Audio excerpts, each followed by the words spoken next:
श्री शिवाय नमस्तुभ्यम। दोस्तों, मंगलवार के दिन हम सभी को हनुमान जी की पूजा तो करनी ही करनी चाहिए, लेकिन हनुमान जी को प्रसन्न करने से पहले हमें भगवान श्री राम की पूजा करनी चाहिए। जितना ज़्यादा आप भगवान श्री राम और माता सीता का नाम जप करेंगे, उतना ही जल्दी भगवान हनुमान आपकी बातों को सुनेंगे, आपकी प्रार्थना सुनेंगे और आपकी मनोकामना को पूरी करेंगे।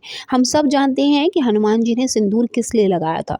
माता सीता, क्योंकि सिंदूर लगाते हुए माता सीता को एक बार देख लिया था हनुमान ने, और उन्होंने पूछा था कि आप ये क्यों लगाती हैं। तो सीता माता ने जवाब दिया कि मैं ये अपने पति श्री राम के लिए लगाती हूँ। तो उन्होंने पूरे अपने शरीर पर सिंदूर लगा लिया था। तो सिंदूर लगाने से वो बहुत जल्दी प्रसन्न होते हैं और उनमें लीडरशिप क्वालिटी थी। हनुमान जी में लीडरशिप क्वालिटी थी। तो जिन लोगों को में लीडरशिप क्वालिटी कम है, लेकिन उन्हें अच्छा लगता है दूसरों को देख के कि जो है हमें भी लीडर करना है, ऐसा लगता है उन्हें, और वो कर नहीं पा रहे हैं, तो उन्हें हमेशा नारंगी तिलक लगाना चाहिए, जैसा कि भगवान श्री राम के लिए हनुमान जी लगाया करते थे। ठीक है, इससे आपकी लीडरशिप क्वालिटी स्ट्रॉन्ग होगी। इसके अलावा अगर आप में कम्युनिकेशन पावर कम है, जैसे आप बातचीत नहीं कर पाते, हिचक है आप में, संकोच है आप में, तो आपको क्या करना है, तुलसी का पत्ता होता है, तुलसी के पत्ते का जूस निकाल लीजिए, उसके बाद उसमें चंदन जो है मिलाकर उसका तिलक आप लगाएंगे, तो आपकी कम्युनिकेशन पावर जो है वो बहुत स्ट्रांग होगी और आप अपनी बात को बिना किसी डर के, बिना किसी संकोच के सभी के सामने कह पाएंगे। ठीक है, ये प्रयोग आप अपने बच्चों के साथ भी कर सकते हैं।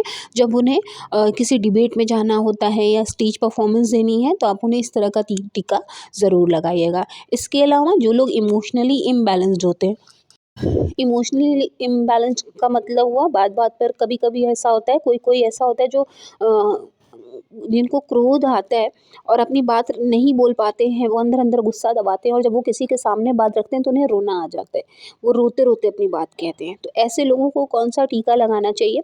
ऐसे लोगों को जो है, जब आप टीका लगा लिए, पीला टीका लगाएंगे और उसके बाद उसमें अक्षत जो होता है उसको लगाएंगे, तो आपका जो इमोशन है वो आपके कंट्रोल में रहेगा, ताकि जो सुषुम्ना नाड़ी होती है ना हमारे यहाँ पे, जो जहाँ हम तिलक लगाते हैं, वो एक्टिव होती है हमारे तिलक के द्वारा।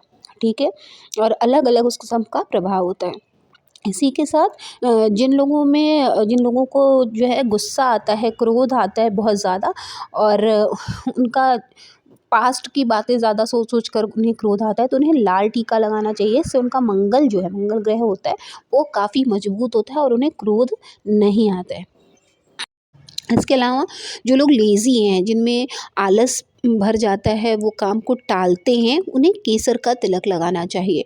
ऐसा करने से वो काफ़ी एक्टिव रहेंगे और उनके अंदर एक एनर्जी आएगी।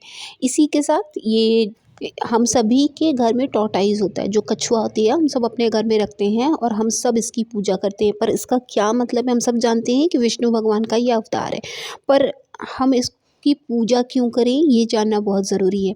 देखिए, जो टर्टल है, जो कछुआ है, वो समुद्र मंथन के दौरान हुआ था, तो उसका काम है स्टेबिलिटी लाना हमारी लाइफ में। ठीक है, लेकिन इसी समय में हमें जो है ये भी ध्यान रखना है कि जो कछुआ है, अगर हम वो 2 रखते हैं, 2 कछुआ है, एक फीमेल है और एक मेल है, अगर इस तरह से आप 2 रखते हैं कछुआ, पानी में डालकर एक बोल में करके अगर आप रखते हैं, तो एक रिप्रेजेंट करता है देवों को मतलब लक्ष्मी को, क्योंकि उसी समय में लक्ष्मी की भी उत्पत्ति हुई थी, और जहाँ भगवान विष्णु रहते हैं वहाँ पर लक्ष्मी अपने आप आती हैं। तो जो एक कछुआ रखेंगे आप, तो वो आपके लक्ष्मी के आगमन का प्रतीक होगा। इसी के साथ जब आप दूसरा रखेंगे, तो वो असुरों को रिप्रेजेंट करता है, मतलब कि आपके घर में हमें उसे लेट गो करना है, बीमारी को हमें लेट गो करना है। तो जो दूसरा कछुआ होगा, वो हमारे घर में जितने भी बीमारियां हैं, निगेटिविटी है, वो उसको दूर करता है। ठीक है, तो एक रिप्रेजेंट करता है वेल्थ को और एक रिप्रेजेंट करता है बीमारी को, जिसमें हमें इसकी पूजा इसलिए करनी चाहिए और प्रार्थना करनी चाहिए कि हमारे घर में लक्ष्मी का आगमन हो और जो है बीमारी हमारे घर से दूर हो, हमारे घर में कभी भी कोई भी ऐसी समस्या बीमारी से रिलेटेड नहीं आनी चाहिए।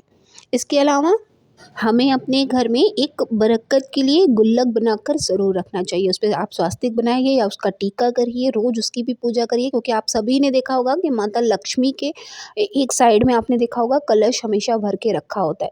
तो कलश रिप्रेज़ेंट करता है वेल्थ को, तो उसके लिए आपको क्या करना है, उसमें सबसे पहले एक कॉइन डालिएगा, एक गोमती चक्र डालिएगा और एक पीली कौड़ी डालिएगा। उसके बाद आप उसमें एक जो भी आप जितना भी अमाउंट आप डालना चाहें, वो आप कभी एकादशी है, कभी बृहस्पतिवार का दिन है, कभी प्रदोष पड़ता है, कभी मासिक शिवरात्रि पड़ती है, तो इस तरह से पूर्णिमा का दिन होता है, अमावस्या होती है। हर दिन आप कुछ न कुछ जब आप निकालते रहेंगे और उसके बाद उसको उसको गुल्लक में भरते रहेंगे, तो आपकी जो धन लक्ष्मी है, जो माता लक्ष्मी की कृपा आपके मंदिर से ही शुरू होके पूरे घर में, आपके घर में प्रॉस्पेरिटी बनी रहेगी। तो पूजा करने के बाद जब आपके अंदर जो पॉजिटिव एनर्जी आती है, जब आप आरती करते हैं, उस आरती को लेकर आपको पूरे घर में लेकर एक बार ज़रूर दिखाना चाहिए। इससे घर में अगर नेगेटिव वाइब्स आती हैं या घर में किच-किच है, चिक-चिक है, तो वो दूर होता है। तो पूजा का जितना भी वाइब्स है, आप पूरे अच्छी तरह से उसको दरवाज़ा खोल दीजिए, ताकि पॉजिटिविटी पूरे घर में फैल जाए। ठीक है? इस तरह से जब आप दिन की शुरुआत करते हैं, तो आपका दिन भी अच्छा जाता है, लाइफ भी अच्छी स्मूथ चलती है और कोई प्रॉब्लम भी नहीं आती है। तो यहाँ पर पूजा करने के बाद मैंने जो है सुबह लंच में बच्चों को टिफ़िन दे दिया था। अब ये मेरे जो है डेली का रूटीन मेरा ये चल रहा है। तो ख़ास बात देखिए, किचन दिखाने का मतलब ये होता है कि जो भी हम अपनी लाइफ में कर रहे होते हैं, जैसे आप जो कढ़ाई होती है और जो तवा होता है, उसको कभी भी उलट के मत रखिए।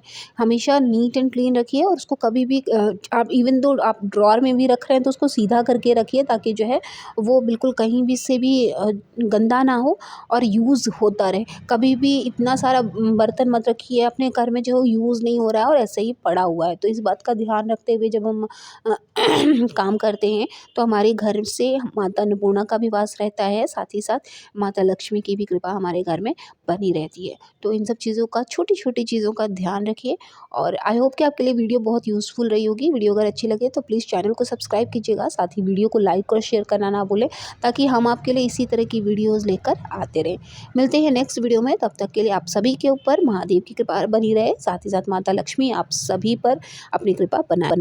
मिलते हैं नेक्स्ट वीडियो में, तब तक के लिए अगर वीडियो अच्छी लगी हो तो चैनल को सब्सक्राइब कीजिएगा, साथ ही वीडियो को लाइक और शेयर करना ना भूलें, ताकि हम आपकी ऐसे ही आपके लिए उपयोगी जानकारी लेकर आते रहें। मिलते हैं नेक्स्ट वीडियो में, तब तक के लिए ओम नमः शिवाय, जय माता दी।